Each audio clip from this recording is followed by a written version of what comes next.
Hello everybody, welcome back to the shop and all that kind of stuff and the channel. I am headed out to Culpeper, Virginia to a shop, CP Johnson Lumber. My local lumber guy didn't have the 4-quarter I wanted, he was out of it. So I'm going to this other shop to pick up the cherry for the side so I can get this casework started. So it's about an hour and a half away, but when you're dealing with hardwoods, it's well worth it. And it's going to be about 5 to 560 a board foot. So next shot, loading it into the garage.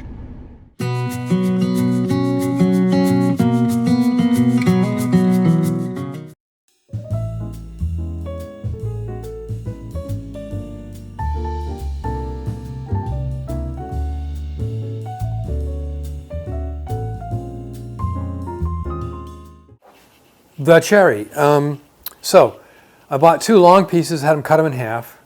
I need, the finished pieces have to be 59 by 21 wide. And right here I've got 24 inches with both of these, and I've got 61 inches in the long dimension. So I got enough stock to do what I need to do. In fact, when I cut this out to 21, both of them, I'll have a lot of the stock I need to do the leading edge of the plywood pieces in the finished carcass. So this is rough sawn, kiln dried. It's about 8% moisture content. So the first thing I have to do is mill these. And what I'm going to be doing is, because they are dead flat and dead straight, basically, I'm going to run them through the surface planer, one side, to get update them and make sure that's nice and flat in the way it should be. Then flip it over and do the other side and get it down to the thickness I want. Then I'm going to joint a single edge on each piece of these. At that point, I will run the table saw run the jointed edge along the fence on the table saw to trim off just an edge, so that I have basically straight. Joint that new edge, then do my glue ups, and then cut the parts out, and then do the dados. So this might be a two video segment for just this operation. Yeah, this is some really good stuff. Here's a picture of what it looks like when you're standing at the door of the hardwood section. There's another section that's just plywood. What you don't see in this picture, and what I didn't take a picture of, is racks and racks and racks and racks of hardwoods around the outside of the shop, air drying. And when they hit a certain moisture content, then they take them in and put them in the kiln and kiln dry them. So they come out nice and straight and nice and flat and ready for people like you and I to make stuff out of. So let's start the milling process by doing the surface planing. Of course, that's long and tedious. Again, it'll be a couple of shots, maybe some time lapse, and then bingo, we'll snap our fingers and they'll be done.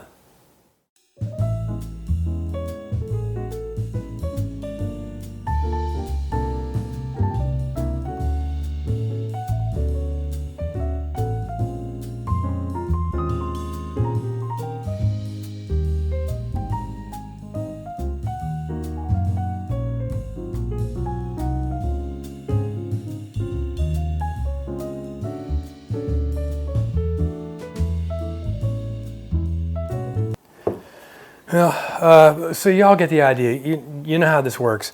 I've got one side planed on each one. Now I've got to flip them over and plane the other side to almost 3/4 of an inch, and then I've got to take some snipe off the other side because these are heavy. I can get the snipe off by just lifting it up at the other end. The front end is not so bad. So I'm going to finish milling these up off camera, and then we'll come back and we'll do the glue ups.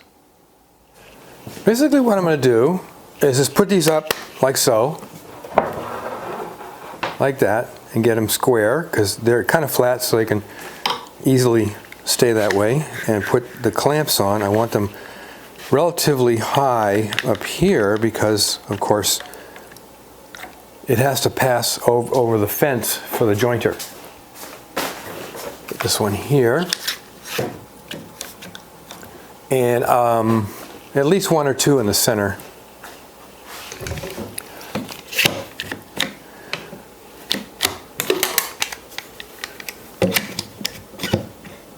And down there a little bit further. Right about there. Okay, so now what I want to do is run this through the jointer, this side over here against the fence in the jointer. Now I wish I had a really tall jointer fence, but jointers typically don't come with very tall fences. But what I want to do is carefully run this piece along the jointer, one pass. That'll match these ends here, so that they are not perfect, but you know, as best as you can get. And that way, when you lay them back down again, they're going to slide together and have almost an invisible seam even before they're glued. Well, at least it says there in fine print. So let's go ahead and joint this, and then we can start the glue up. The other two, by the way, I found their grain to be equally as pleasant as this. It almost can look like one board when it's glued together. Now, a little side note, woodworker friends of mine, how many times have you shown people a piece of cherry freshly out of the tree or freshly milled, and they go, that's not cherry, cherry's dark red. Cherry's brown. Well, if it's brown, if you get it from Bombay Company, if they're even in business anymore. But cherry, when it comes out of the tree, cherry has kind of a pink hue to it. And then after a while, after kiln drying, it kind of looks like this. But once you put the finish on it, and I'm going to use amber shellac to give it a little color. Once you put the finish on it and stick it out in a room somewhere, it's over the years it takes this nice darker reddish, almost iridescent color over time. So that's why I never stain cherry. I never stain walnut. I just leave it as it is and let nature take its course. Let's joint this. Added a roller stand because you know it's about heavier now. I'm good when I get past the cutter head to holding it in place, but right now I want this to have it so it's like I don't want to fall down. So let's put it. Take it, stick it on here. Double check to make sure it's pretty much where I want it. Yep. Okay. Now let's do this thing.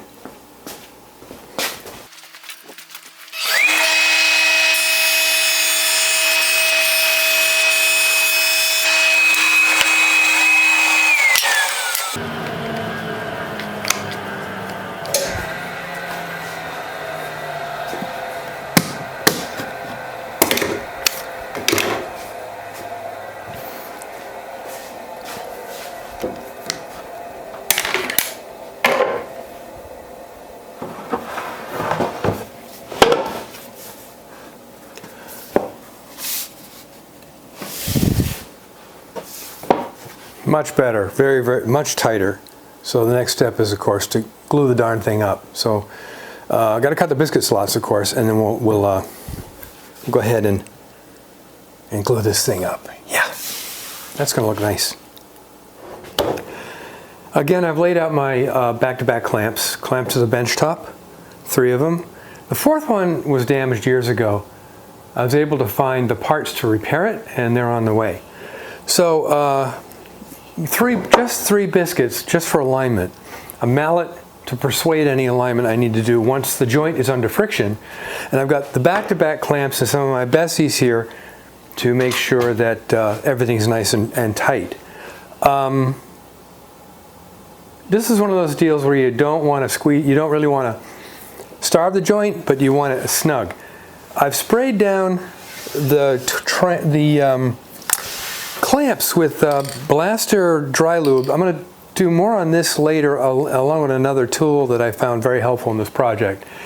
This is cool stuff. It's like, we'll talk later about this, but this is good stuff. 731 Woodworks, I think, is the YouTube channel I watched and saw this. Saved me some money. So anyway, now we want to get these up somewhat, like so. Now I can spread the glue and put in the biscuits. And for a little bit extra working time, Where is it? Where is it? A little extra working time. I'm using the Type-On Ultimate 3 because it gives you a little more working time when you're doing a joint. So I use my finger as a running thing along the wood and do the same thing over here, guiding with my finger. Yeah, don't do this on splintery wood. Ask me how I know that. All right, now I want to spread this out a little bit. So.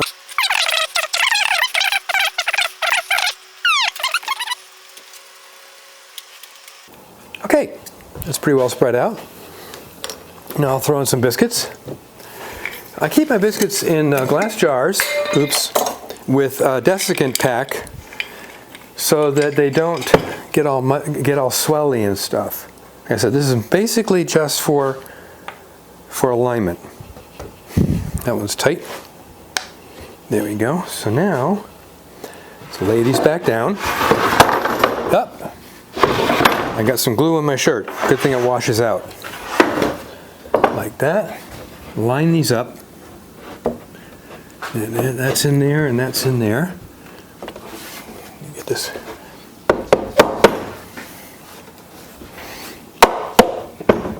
I had this edge lined up, so.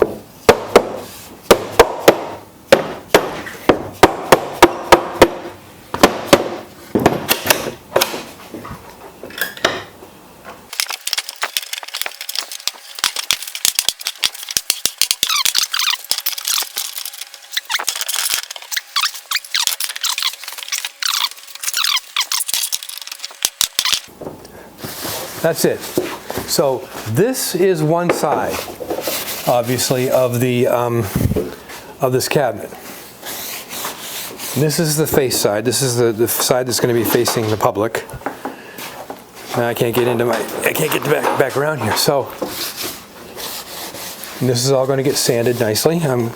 I might get some water and wipe off some of that glue, but there's glue underneath it as well that we can't really get to.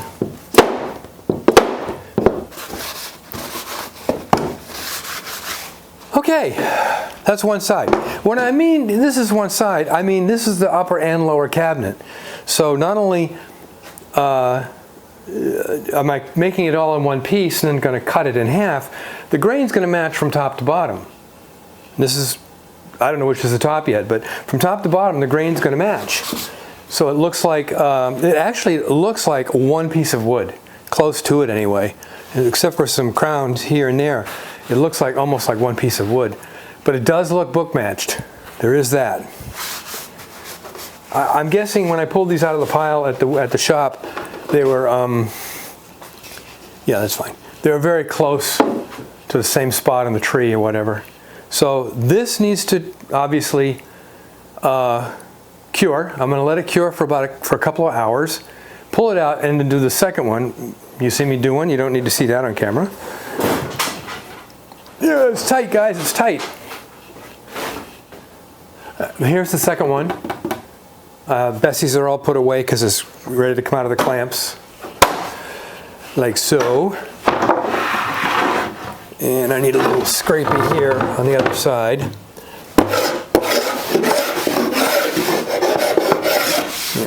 Yeah, that's cool.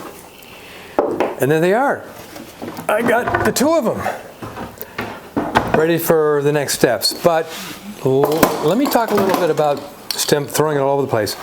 This stuff, I mentioned it earlier, Blaster Advanced Dry Lube. So for years I've used Glide Coat for my tools because it was a great product, and when it came out it was relatively cheap. If you price it now, it's anywhere from $25 to $51 a can, depending on where you order it from. If you pay $51, I think you're a little nuts anyway, but that's just me.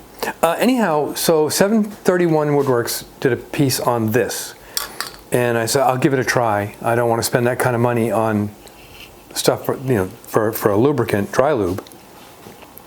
So I can't tell the difference. It smells the same, it sprays on exactly the same, it dries exactly the same, it wipes off exactly the same, and it feels exactly the same on the tool after you've done it. the best part, it's about $6.80 a can at Lowe's. You can get it off of eBay too. I mean, not eBay, but Amazon. But you can go to Lowe's and Home Depot. Home Depot carries it as well. Blaster, advanced dry lube. Now, let me show you the two finished, well, assembled pieces of wood. There you go. Two honking big boards. Remember, I mean, back in the day, you could get one board this wide, and that doesn't happen anymore, unless you spend millions of dollars. But the two sides are glued up, and now the next steps, obviously, are to cut the parts out to the exact dimensions I need, and then cut the dados. And we're going to do all that in the next video. We'll end this one here. I'm going to cut off the bottom part as well that's going to go on the bottom cabinet, so I can do the dado separately and each one get that symmetry I'm looking for, and get the cuts correct. Anyhow, so until next time. Oh wait, the new drill press, I have a cutting plan for the drill press. I need to make a new table for it because the old table's too small comparatively. So I've been looking at some videos, and I've come up with some parts and materials and things to do some fun stuff with the drill press table. Future video. Until next time, make great things out of wood.